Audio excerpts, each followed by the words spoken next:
Hello,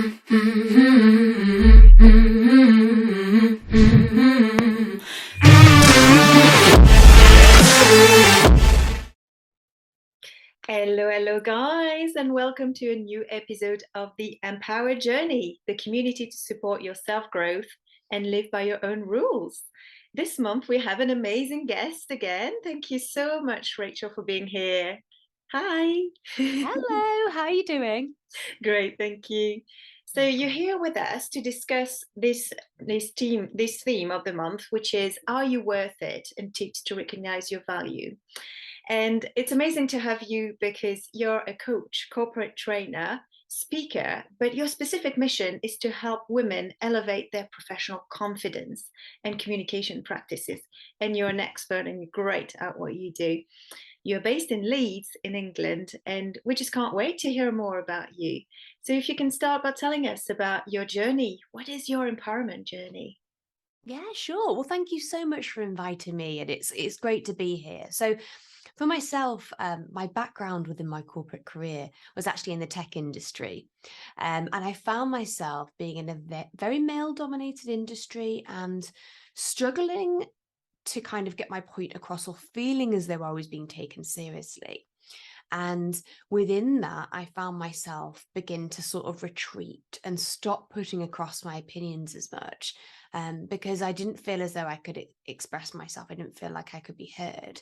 Um, and when I began looking into this and exploring about how I could begin to improve my confidence, I realized that it had a lot to do with my mindset towards any situation.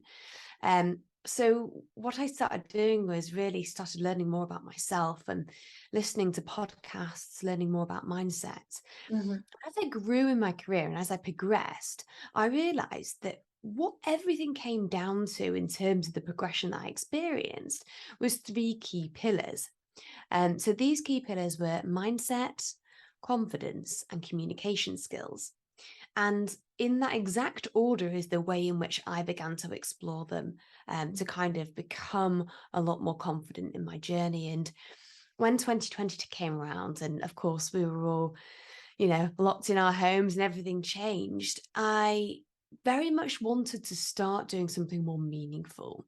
And I started to consider how powerful it would be if so many others knew about these three pillars and knew about ways in which that they could improve their own confidence.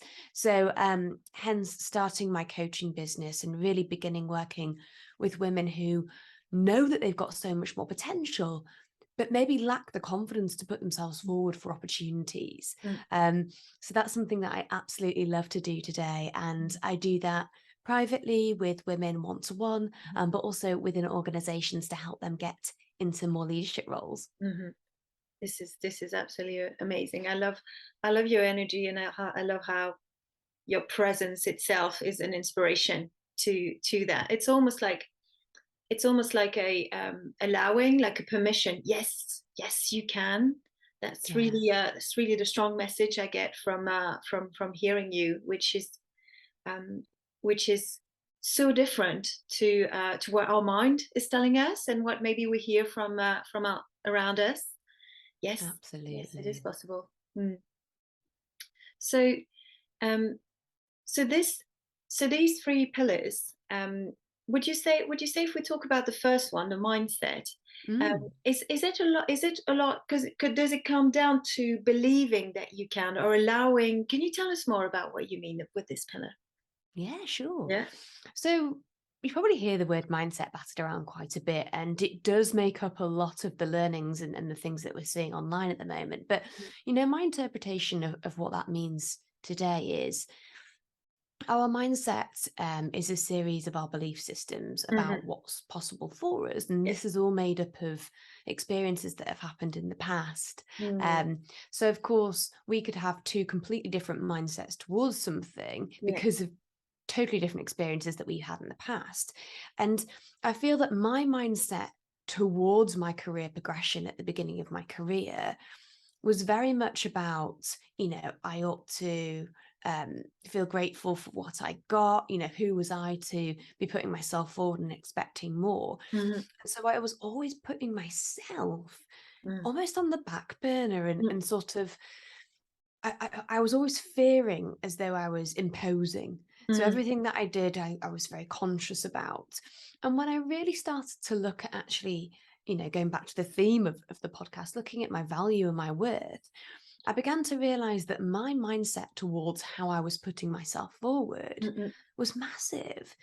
So learning about the way in which that previous events in my life had contributed towards that was really helpful. So the first thing that I always recommend for anybody to do if they are looking to, grow in confidence and begin to look for more exciting opportunities in their life is understanding that foundational layer of where their mindset is today yeah. about what they believe is possible for them. Hmm. Yeah, that's amazing. And yeah, I really resonated as well with the what you mentioned about the beliefs that we hold, and sometimes we're not even conscious, are we? They're sort of Mm, like in the background, in the unconscious mind, and because of experiences that we might have had, we came to conclusions about who we are, about what's yes. possible for us. Like we call, you might heard of, you might in the audience, you might have heard of the a concept of limiting beliefs, and they are Mm, actually causing a limit to yourself. They're actually an obstacle. So becoming aware, I love what you said. Becoming aware is a great first step. Okay, where am I at the moment? What is happening in my mindset yeah. right now? It's a great Yeah, definitely. introspection.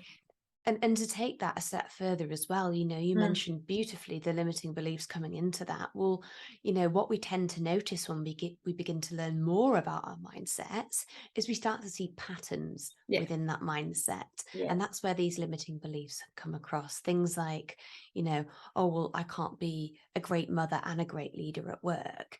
These things that we've picked up throughout life and we just never necessarily challenge them. yeah. So by starting to identify the patterns and realizing, oh, okay, yeah, that's something that I've always believed, but I don't really know why, Mm. really helps you to bring that attention and think perhaps there is another way. Yeah, yeah.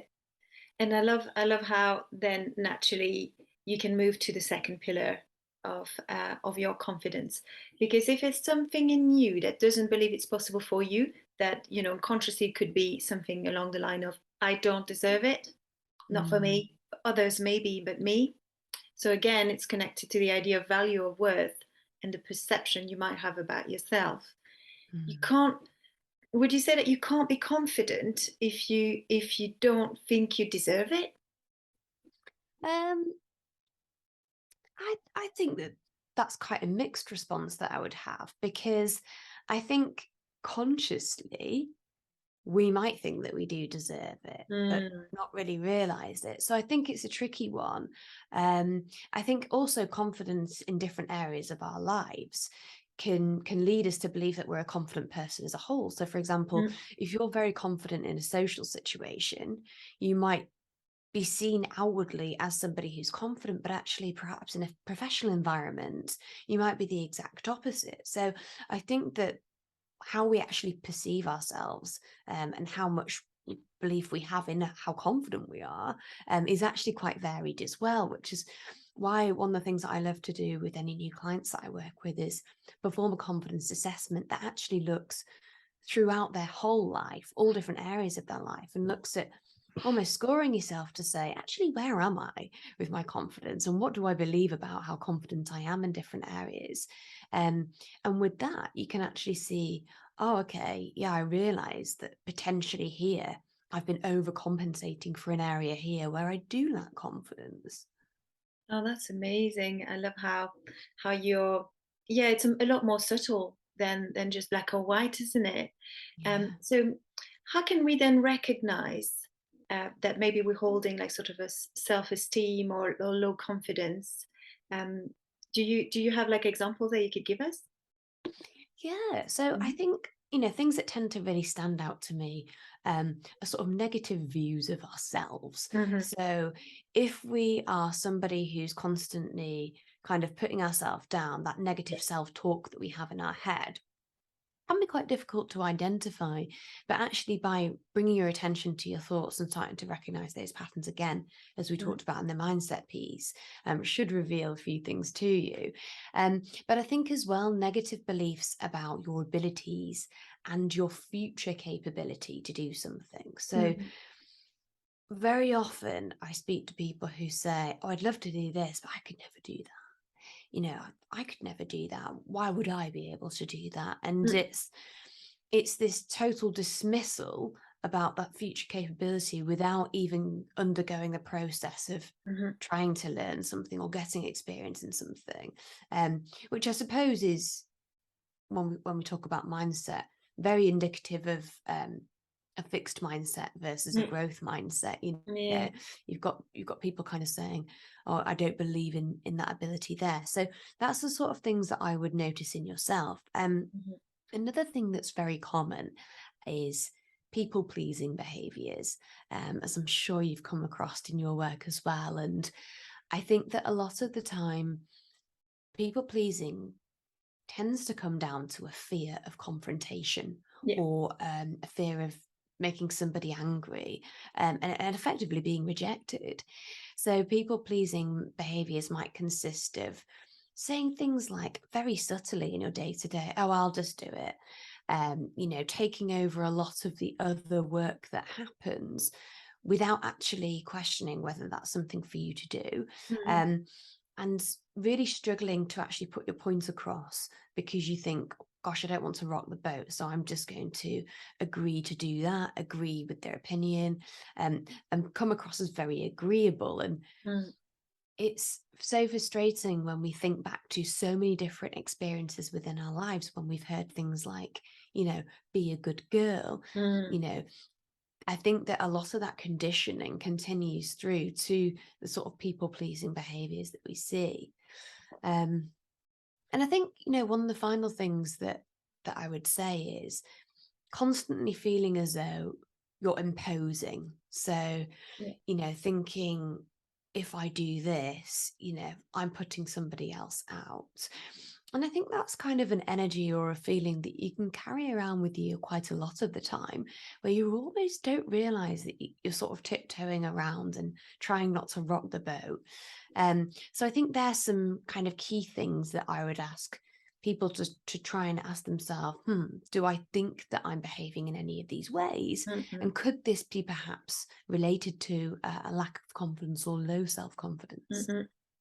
That's amazing. Yeah, it's really great because sometimes I think our mind as well can sort of trick us into seeing people pleasing as something positive. Or Yeah. I'm just about, I'm concerned about others, and maybe as a woman, maybe I have the tendency to do that more with my children, with, like, it's in a stereotype of being sort of my role. And what was bad about that? I just like making people happy. So remembering that, oh, actually, at the end of the day, it might be not what serves you best. In certain situations, you might need to say as well about your needs, and say no. Mm. I think for a people's pleaser, I don't know if you agree with that, but maybe it's also learning about saying no. Is that your Oh, experience? yeah, definitely. I mean, if I think back to my own career, I was the queen of trying to get. I mean, I wouldn't even wait for people to ask me. I'd be desperate to prove that, oh, I'm an overachiever and I go over and above. Mm. What I thought I was doing was impressing my boss so that I would be considered for that next promotion. What Mm. I was actually doing is showing that I didn't believe in my own value in the work that I was doing, Yeah. in the Yeah. main remit of my role. But I also totally lacked the ability to set boundaries because I was always the yes person. And I'm sure some of the listeners might relate to this. When you're always the person that agrees to things, how on earth can you then say no one day? Because there's this expectation that we perpetuate by constantly, Yeah. having these people pleasing behaviors. So it's a bit of a cycle, unfortunately. It is. Um, Mm. and when you think about it, based on the conversation that we've just had now, it's no wonder that we lack confidence if we are kind of stuck in that cycle. Exactly, exactly. And I think as well, what it can trigger is actually the opposite of the outcome that you're looking for. Because if we Mm, always say yes, then can you be trusted? Are you telling the truth? Because sometimes you want to do things and sometimes you don't. So if yeah. someone is always like saying yes, can you relate? Is it the truth? Is it authentic? And secondly, as well, someone who's having this type of behavior, I think, is also showing potentially that there's a lack of confidence. And for others, such as leaders, maybe they can perceive that. So then maybe you wouldn't be chosen for the next promotion because, oh, maybe you would get a bit of more confidence. Maybe it's on your Mm. annual report, that sort of thing. So it's like a vicious circle, I can imagine. In, of course, every situation is different. But what you think is actually uh, positive and is going to get you to an outcome can actually get you the opposite effect. Yeah, you're 100% right. And it's so frustrating because we think, hang on a minute, all this stuff I've been doing is not getting me closer to where I am. But I think, yeah, it does show a certain type of behavior. And Mm, if you want a quick comparison, a really good way mhm. is to consider one of the senior leaders in your workplace Yeah. and consider how they react to requests and consider how, they set boundaries, because there's absolutely no way that that person is agreeing to everything and then spending their evenings and weekends trying to catch up like I used to. So, we've all been there. But I think, again, bringing that awareness to not only the way you think about things, but your behaviors Mm, surrounding how you interact with others gives away a lot of clues. mm-mm.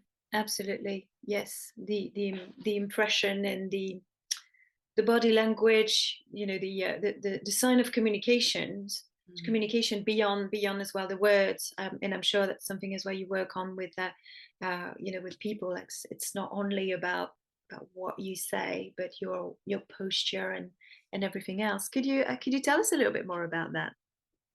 Yeah, sure. Well, it's interesting because I love to work on communication skills with people, and that actually the third pillar that we didn't go into is that communication skills piece. And um, one of the statistics that I love is about first impressions. So Yeah. 55% of a first impression is Mm, made up of the visual element. So, mm, how you actually look. mm, 38% of it is made up of how you actually sound. So the way that you're communicating. mm, And then only the final 7% is actually made up of the words that you say. So, what that tells us is that people are building up perceptions of us based on how we look and how we sound, regardless of what we're actually saying. So, how can we make sure that we're prioritizing communication skills? yeah. Um, because when we think about our perceptions, not just in the workplace, but in our personal lives as well, we're constantly giving away Yeah. information and impressions Mm, about ourselves. So that's one of the things that I always try and hone in on as well, is looking at, and again, my clients absolutely hate me for this, but being very honest with yourself about how you actually do communicate. So we look at things like taking a recording of a meeting that you've had with somebody, perhaps on Zoom or Teams or something, and actually watching back to see mm, not only how much you're speaking, so your contribution level, mm, the tonality of your voice, mm, mm, the volume of your voice, and how you adapt to that. Um, but the way that you actually present yourself as well. So, some of the body language you use. mm, And it's very telling. If you've never done this exercise before, it might sound terrifying, but I think it really does reveal and show a lot about how you communicate versus how the other person communicates that you're speaking with. mm, mm. 100%, 100%. And it's also bringing some awareness to that because as we've just said with the other pillars, some of the aspects of the mindset, so some of the limiting beliefs might be playing out there in the background for you unconsciously, some of Yes. the confidence aspect. And we so it's bringing light, shedding light onto that. Okay, I can see that I've got my shoulders down when I speak to people, or my head down, or I didn't even realize I'm doing that. What's that? What's that mean? And what impression does the other person has if Mm. I'm doing this? So it's I can understand what you're saying. It might not be the most pleasant thing. uh, No, it isn't. And that's why it's the third pillar and not the first. yes, Because, we need to learn more about yeah, ourselves and start to kind of push that comfort zone, mm, and then actually look at the way that we communicate. But it's all to do with kind of, and I see it as a cycle as well, you know, and once you've done the communication skills, but back to mindset again, and yes, we of go course. again, and Yeah. continually developing. But I think that it really helps us to learn a lot about others around us as Mm, well, when we learn about the things that are holding us back and learn about some of the ways that we react in situations. We then notice that in others and think, perhaps the original perception that I had of them and why they reacted like that yeah. could actually be wrong. And actually, it might be Yeah. more something to do with this. So, very often, as I'm sure you'll have seen in your work as well, Clem, you know, when people react defensively or negatively, it tends to be rooted in some kind of fear, you know, Mm, fear of exposure, fear of, you know, finding the situation uncomfortable, mm, whatever it is, rather than us thinking, oh gosh, why are they shouting at me? What mm, have I said? mm, So, but yeah, I'm very passionate about those three pillars and how they work together, because I think that mastering all three, even at a basic level of mm, getting that understanding about yourself, really is the key for mm, taking yourself further. mhm. Yeah, it's amazing, and it really changes the outcomes as well, as you say, of things unconsciously as well. You might have been not necessarily creating, but influencing by your, as you say, by taking things personally sometimes, etc. And you're able to then to change a lot of the interactions. So it's not only having an impact on you and how you can express yourself, but as well in the intercommunication, as we call it. So yeah, Yeah. amazing, amazing. So um, in your experience, what would you say is key to recognizing our own value? Oh, that's a really good question. I think sometimes recognizing our own value can be really difficult, because you can say things like, oh, well, you know I deserve that. Mm, But as we alluded to earlier, we don't necessarily always believe it. I mean, one of the things that I always want people to do, and something that I continue to do for my own self-worth and value, um, is to go out on a hunt collecting evidence. yeah. So, you know, really looking at, hang on a minute, what have I actually done in my life? You know, what do I do well? And getting feedback from other people as well is helpful. Not something that I would recommend leading with, because I think your internal validation is so much more, you know, so much stronger than that external validation. Mm, Um, but really looking for evidence as to when you've done something great, and looking at really starting to, first of all, make that list of historically when that's happened. So I yeah. call this a success evidence vault. So just on, you know, your phone, in the notes section or something, just really starting to note things down that have gone really well in the past, and then also moving forward, collecting that as you go. So whenever something great happens, is just really making a note of that and adding it into the vault and celebrating it, because we don't celebrate things as No. often as we Mm, should. mm, Um, we make things that we do every day as though they just have no meaning. And if we're not going to celebrate it, you know, nobody will. mm, So I think that that's a really key part of it, just mm, going out there and collecting the evidence, and really taking that time to think, gosh, yeah, I'm really proud of that. Or, mm, wow, you know, I don't think that anybody else would have done that in that situation, mhm, but I did. mhm. Um, so I think that's really important. Mm, that's amazing. I really love that. And I see two advantages of doing that. One is to get out of this negative voice of the mind. Mm, As we know, we have the tendency to dwell onto the negative. It's a tendency of the mind to do that. So we see what's wrong rather than seeing what's maybe good, or we don't like you can, the example that I use quite a lot is like, you if you've seen a beautiful sunset, right, you're gonna not going to be thinking about it over and over and over again all day, right? You've seen this beautiful sunset, it's been magical, but it's not like coming back to you while a difficult conversation or conflict you've had, ooh, that could be dwelling in your mind for a Yes. while, even all day, like repeating, oh, I should have said this, and then this would happen, etc., etc. So Yeah. it's a tendency of the mind. So going back to the facts, help to cut through this, cut through these dwellings that can happen. It's not always the case, but it can. What's the facts? What's the, what evidence do I have? I love the word evidence, actually. It's really clear. It's proof. It's true. It's not something I'm trying to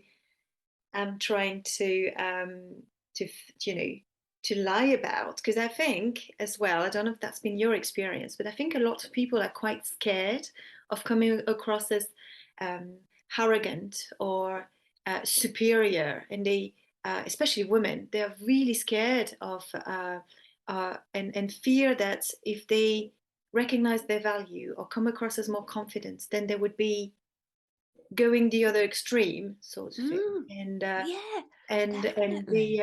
be dominant or something like that. Has that been your experience too?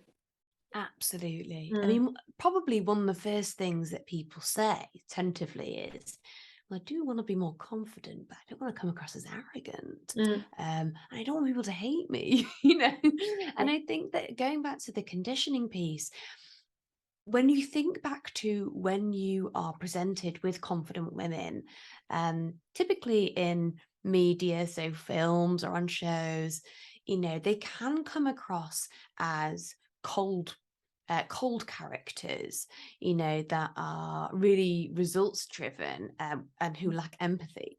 mm, And so I think sometimes when they're positioned in this way, we have this association that actually, you're either going to be someone who's really cold and kind of lacks purpose, or you're going to be somebody who's gone all the way the other way, and who comes across as arrogant. And, one thing that I always say is being confident and learning to be confident, because confidence can be learned, is all about maximizing the great parts about you mm, that are already there. mm, So it's not about adopting, you know, new new characteristics and ways of doing things.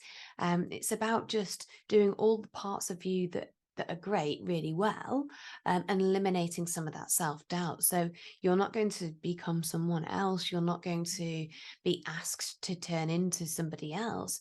You're just going to be the best version of you. And mm, I think that that's always really beneficial to bear in mind, because mm, we think, oh gosh, I don't want people to hate me or dislike me.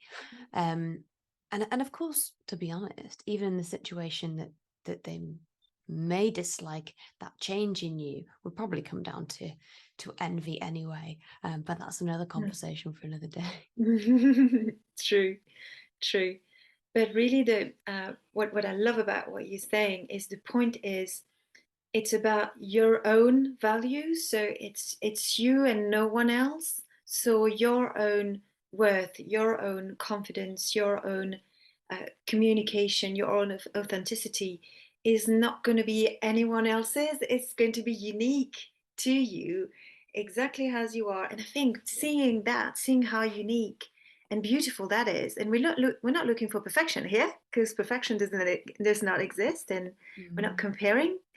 We're just, as you say, embracing this higher version of yourself and just being able to look at it and just be like, hey, that's great, that's great, that's great. Doesn't mean I'm great on every level and everything is great. There's so much pressure on that. And yeah. I think it's very specific to women. And I don't know if that's your opinion as well. But this pressure women tend to put on themselves about being perfect. Is that something Mm. you come across a lot? Yes, definitely. And I think that that is one of the things that causes us as women to hold ourselves back, because we Mm, think, unless I've refined my skills to the level that it's absolutely perfect, then I don't want to put that part of me forward, because yeah, that's vulnerable. yeah, So I think it's very much about, taking sections of our life and doing them as best we can, but not wanting to get out of our comfort zone again, because we would need to show or express yeah, vulnerability to some sort of degree. yes. And, um, you know, when we think about the way that we express ourselves, going back to what you said about being unique. I think this is really, really important. And I don't think that there's enough times that we can say this, or enough ways that we can say this to make it stick. But one of the things that I always say to women who, because again, I very much work with women who are keen to get ahead in their careers. So a lot of the time, some of the communication skills areas that they're wanting to work on are about dealing with how they can put themselves across in meetings and that sort of thing, Yeah. Yeah. or speak up more. And one of the things that I try to remind people is that every single one of us has a totally unique perspective that nobody else can ever replicate. Hmm. So, what I mean by that is, let's say you're in an office and you sit in one department. Nobody else has your exact experience. So, all the other experience from your life, whether that's work, whether that's your education, whether that's experience with families, whether that's relationship building, nobody else has that exact set of experiences. And nobody else has got your exact perspective on something. So, when we go along to meetings and we don't put our points across because we're worrying about this kind of perfectionism thing of, I don't really know if this is the right thing to say, we're actually doing ourselves a disservice Yeah. and the organization that we work for a disservice, or the group of people that we're with a disservice, because we're withholding a perspective that is entirely unique. Mm. And I think that I would just love everybody to try and think about that when they are holding back next time, to say, if I'm not putting across my unique perspective, why on earth am I here? Mm. We need to be putting ourselves in an environment where we Yeah. do feel safe to put that across. Would you agree? That's brilliant. And I think, as you say, maybe anticipate maybe this little voice in your head telling you, oh, but can I share that? Because I don't know if it's perfect, and I don't know if it's right, and I don't know. But as you say, it's exactly why you're here, why and what you've got to bring to this organization, to this team, to this department, is this is what they want from you. So Mm. so don't wait until you've got things figured out, because that never happens. No, no, I'm Never afraid it sure. doesn't. Exactly. So we talked a lot about the woman's sort of perspective. What else do you do that's maybe specific to women to help them with their confidence level? Well, basically, a lot of education surrounding the conditioning that we have, Yeah. um, because that is all specific to women. So Mm, really looking at, oh gosh, think about times when you've heard this phrase or that phrase. mm, Can you start to see why this has contributed towards this? And really looking at a lot of mindset work surrounding identifying limiting beliefs, yeah. um, and reframing them so that they don't negatively detract from where you want to get to. They actually positively contribute towards your goals. And I think that this is really important because we want to look at how we're behaving today is affecting where we want to get to. So zooming out of the day to day is a huge part of that self-reflection piece, because so often we get so stuck in it. And I was definitely guilty of this. So stuck in that day to day and worrying about deadlines and things like that, when actually zooming out and thinking about how we want to live our lives and looking at Yeah. what we're doing today, if that is taking us, towards that. So very much look at that. And I think comfort zone challenges are a big way that really help women to elevate their confidence, because what we look at doing is starting small. So taking something even as small as having a cold shower. No, you're not standing in front of an audience doing a presentation. That's a totally different type of challenge. But it's about proving to yourself that you can do a challenge that initially, when you heard about it, you thought, oh, crikey, I don't want to do that. And going through with it and going, no one died. I'm fine. And actually, I'm proud of myself because I Yeah. did that. Yeah. So, comfort zone challenges starting from tiny things all the way up to things that might feel quite challenging to you. But you can look back at that sequence of events and say, actually, all those other times I didn't really want to do that either, but I was so proud of myself Mm, afterwards. So now I'm actually looking forward to that feeling of pride after I do this thing. So I want to do this now. mm, mm, Um, mm. so really looking at that gradual process Yeah, of building confidence. And we say building confidence, but because we're in this time of instant gratification with everything, everyone wants a quick fix, don't they? They think, oh, can you just tell me what to do and so I'll be confident? Well, it has to be a process because you have to have that reflection piece of the progress that you've made. yeah. Absolutely. And it's about, as you say as well, it's about the experience. And I really believe, like you said, it's learning. It's learning. So it's a learning curve. So there are going to things that I'm not going to be excellent at straight away, but gradually I'm going to build my skills towards getting better and better. And I think that relates to this concept of perfection that we were touching on earlier. Uh, the moment I'm in my learning zone or growth zone, I'm going to be learning.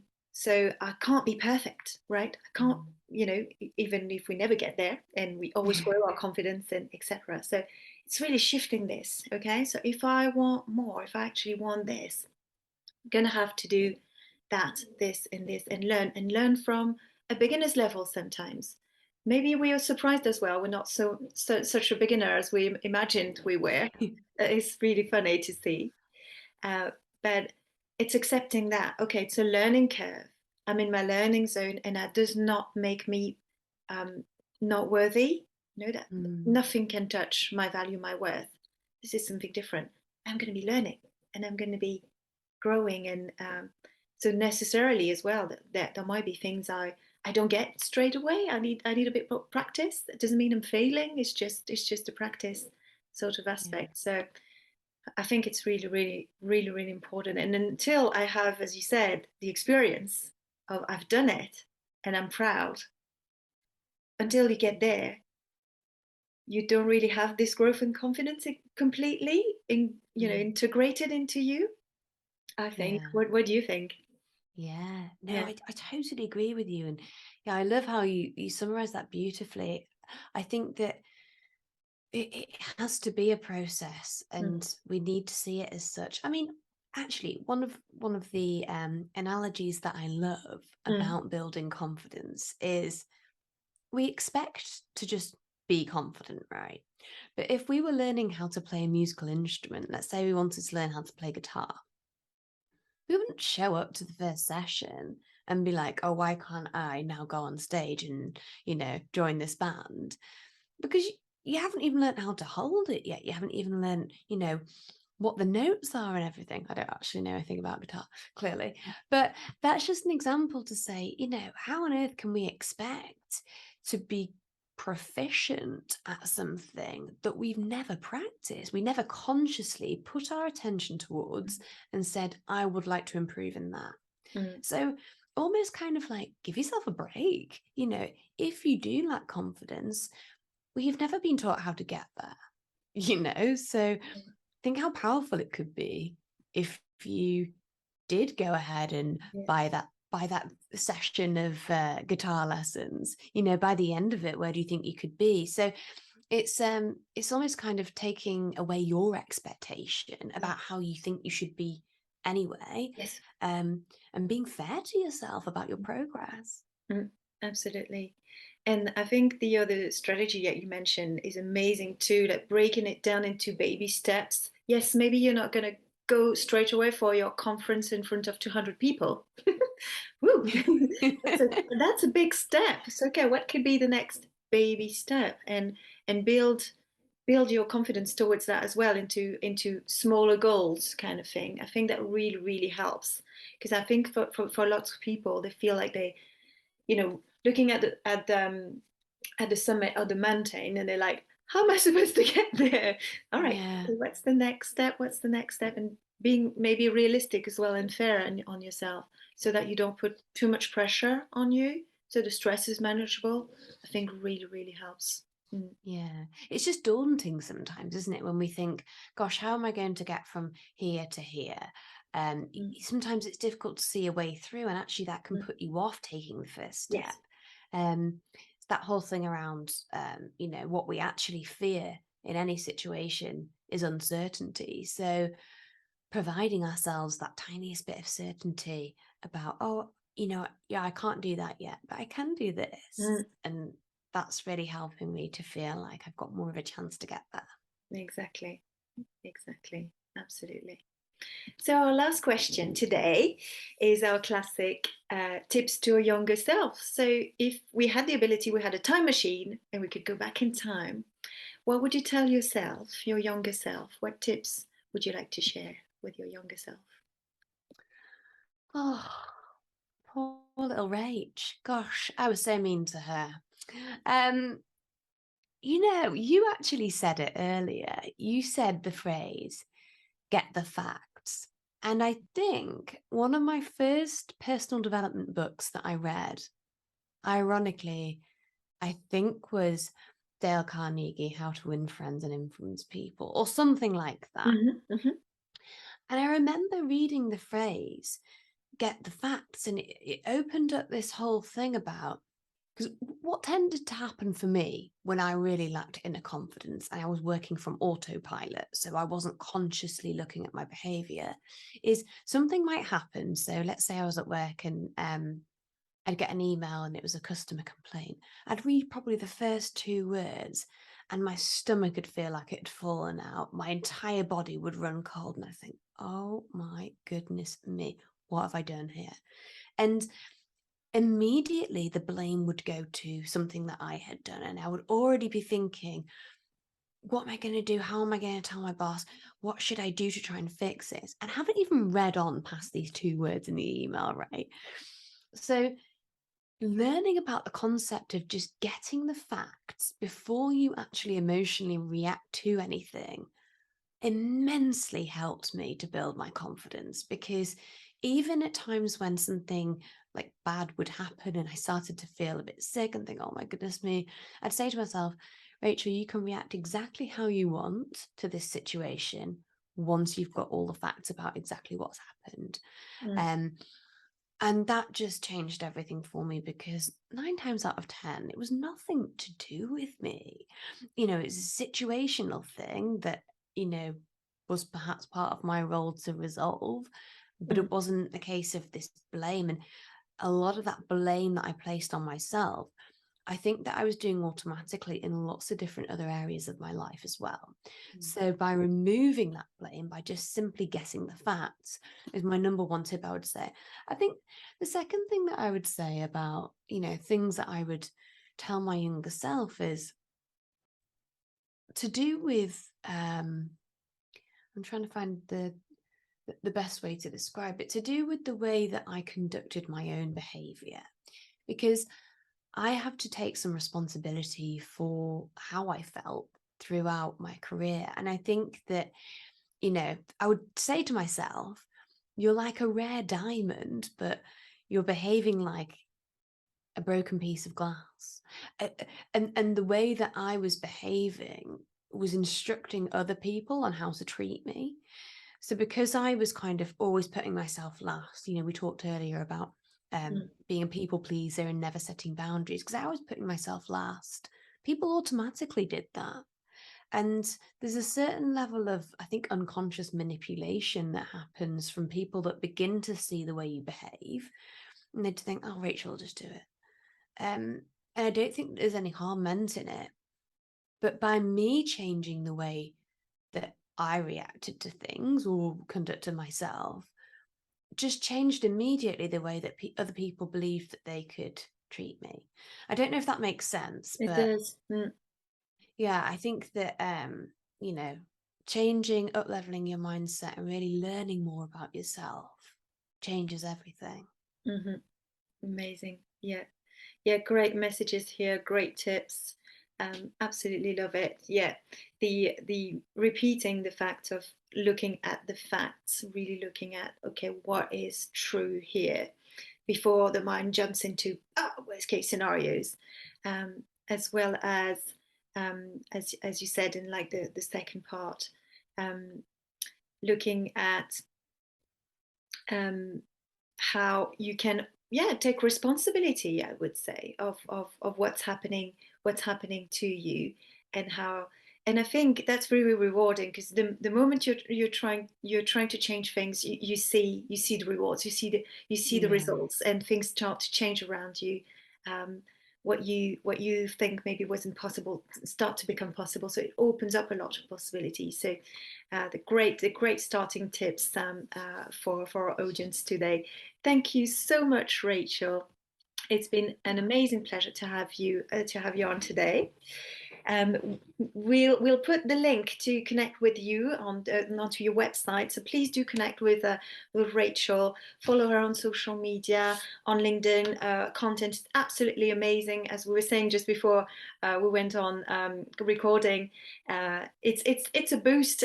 I love watching her videos, and it's just this little boost of confidence that you need for your day. So so do follow her and get in touch. And before you go as well, please subscribe to our channel, The EmpowHer Journey. And if there's anything you'd like to come and tell us, you can send us an email at theempowherjourney@gmail.com. See you soon for another episode. And thank you again, Rachel. Bye bye. Wonderful. Bye.